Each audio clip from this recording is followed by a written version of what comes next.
Jimmy Kimmel's return to the airwaves marks a triumphant, if contentious, chapter in the ongoing saga of late-night television's intersection with political firestorms, and his fellow hosts Seth Meyers and Jon Stewart wasted no time in weighing in with their signature blends of wit, outrage, and cultural critique.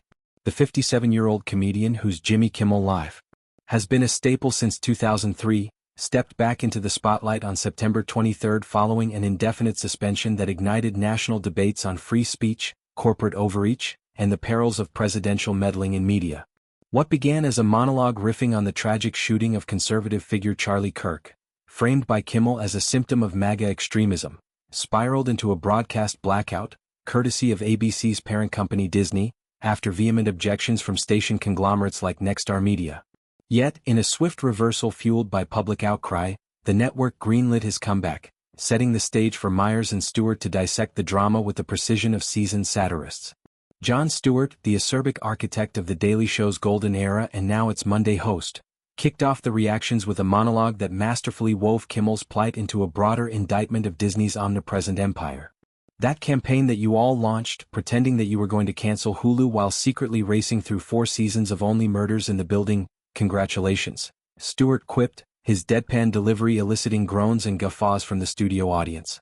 He pivoted seamlessly to expose the absurdity of boycotting a behemoth whose tentacles snake through everyday entertainment.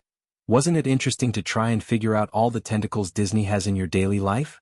It's one thing to swear off cruises, but the Avengers know. How is it possible that by getting rid of one company, I can't watch Winnie the Pooh or Monday Night Football or listen to early Hillary Duff? Stewart's riff wasn't just comedic relief, it underscored the suspension's ripple effects, from Howard Stern's subscription cancellations to a groundswell of celebrity solidarity, framing Kimmel's return as a Pyrrhic victory in the fight against thoughtful conversations that mask censorship. Across town on NBC, Seth Meyers, whose late night has carved a niche for wonky, self-deprecating political humor, delivered a more measured yet no less pointed response during his live taping. Minutes before we started taping, we got word that our friend Jimmy Kimmel will be back on the air, Meyers announced, his voice laced with genuine relief amid the segment's levity. He contextualized the reinstatement against the backdrop of a massive national backlash to Trump's crackdown on free speech, even among conservatives, highlighting the rare bipartisan revulsion at executive overreach. I haven't seen a poll yet, but I think if you asked Americans if the president should be dictating what TV hosts can and can't say, you'd get about 3% positive and 97% negative, Meyers extrapolated, his poll gambit a nod to the data-driven absurdity of polling hypothetical outrages. This wasn't mere banter. Meyers was amplifying the narrative that Kimmel's comments, lambasting attempts to portray Kirk's killer as an outsider rather than a product of radicalized rhetoric, struck a nerve not just with affiliates but with the White House itself, echoing past skirmishes like Kimmel's healthcare rants that drew Trump's ire. The duo's reactions, timed mere hours after ABC's announcement, exemplify late night's role as a collective bulwark against authoritarian encroachments, a tradition Stewart pioneered with segments like Rally to Restore Sanity, and Meyers honed through A Closer Look.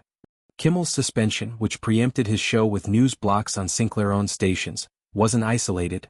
It evoked memories of network hesitancy during the 2016 election cycle or the 2020 post-January 6 chill.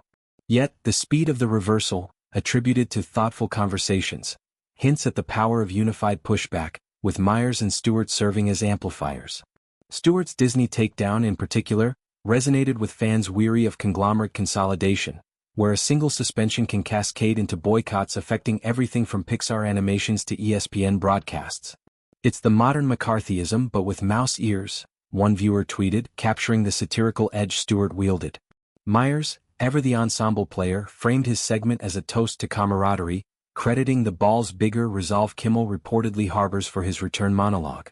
Sources whisper of a come-out swinging ethos, where Kimmel might eviscerate the hypocrisy of affiliates decrying his Kirk commentary while airing inflammatory punditry. This fraternal support extends beyond monologues. Both hosts have history with Kimmel, from joint sketches to shared Emmy roasts, underscoring a guild-like solidarity in an industry battered by cord-cutting and algorithm-driven content. Stewart's return to Daily Show in 2024 already positioned him as a free speech sentinel, his Kimmel nod reinforcing that mantle. As Kimmel resumes, the reactions from Meyers and Stewart illuminate broader tensions. Late night's evolution from lighthearted variety to socio-political arena, where a quip on tragedy can topple schedules. Kirk's death, a flashpoint in polarized discourse, amplified Kimmel's voice as a truth-teller, much like Stewart's 2004 Crossfire takedown or Meyers' Trump indictments. Their endorsements signal not just personal allegiance but a defense of the format's DNA, unfiltered, unapologetic commentary that holds power accountable. With 400 celebrities penning open letters and affiliates still preempting episodes, the return is fraught, yet Meyers' poll zinger and Stewart's Disney dirge ensure the conversation endures, witty and watchful. In late night's resilient ecosystem, Kimmel's comeback isn't just a host's, it's a genre's roar against silence.